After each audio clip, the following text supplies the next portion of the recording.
You can hear sort of their arguments are pretty plain. Going back to marketing practices that the company admits were misguided and have tried to apologize for since, but New York's going back to their earlier days, right? Yeah, I mean, it's this ultimately, when you consider it in the context of big tobacco, I think is actually supportive for sentiment, supportive for long-term growth in terms of investing in big tobacco, because what these things highlight is we need increased regulation, and with increased regulation, it enforces barriers to entry, which enforces the historical oligopoly, which people have been concerned about recently. And what I would flag actually in markets such as Europe, where we've had strict regulation around vapor since 2016, there's no issues with teenage usage. You've got a very strong, flourishing vapor market, and it's actually becoming consolidated amongst the majors.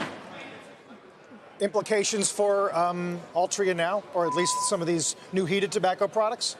Well, Altria, it's obviously sold out off a lot. If you look at its relative valuation now, it's not at historical lows, with arguably difficult times ahead remaining for Juul and potentially limited traction on IQOS. We have our reservations around how successful that will be in the US. I'd remain cautious on Altria at these levels. Bill, lawsuits aside, how problematic is it banning flavors from the Juul pods? I mean, from my understanding, they've banned everything but 2 flavors right now, and some of the ones that are most popular. But you have to look at it. Why are they banning it? And it's coming from the kids that are doing it, and they're trying to. The regulation is going to start from the state level. It's really going to have to be implemented, from the federal level. I mean, there's serious violations here. There's proof. They're sending this stuff through the mail. That's a federal offense. That's where it's going to have to start. But the old saying goes: you sell the lawsuit, you buy the settlement. So right now, there's going to be some weakness, and it's not coming in the stock right now. But looking out, where are we going to find the stock end up, say 6 months down the road? Earnings have been good. We've seen a good rally off the lows. The dividends are there, and if they can figure this out, and they can figure out the IQOS launch, there could be some value in this stock moving forward. But again, there's a lot of uncertainty here. We don't know. We got to see what type of products they're going to have still available, if at all.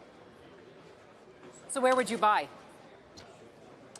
I would have to see at least a halfway retracement back into 44. And again, that dividend of 7% at this level makes the stock attractive long term. But I just don't see. I'm not biting up here, and I don't see a reason really to be anxious to be a buyer at 44. I want to see again this play out from the state level into the federal level. See what products they still have available after that, and see how this IQOS launch goes. And then again, you're not buying it because of the cigarettes. You're buying it because of the dividend, and there could be some longer term value from that level. You've got Trump's nominee to the FDA, who's going to testify before a Senate committee tomorrow, likely to be pressed about this. Does that influence at all your take on these stocks? Well, I mean, the reports around potentially President Trump pulling back on flavors, what you need to consider there, actually, the culprit in all of this is Juul.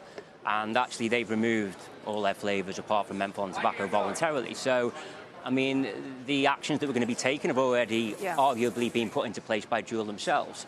So whether there is such a negative impact from pulling back on that remains to be seen.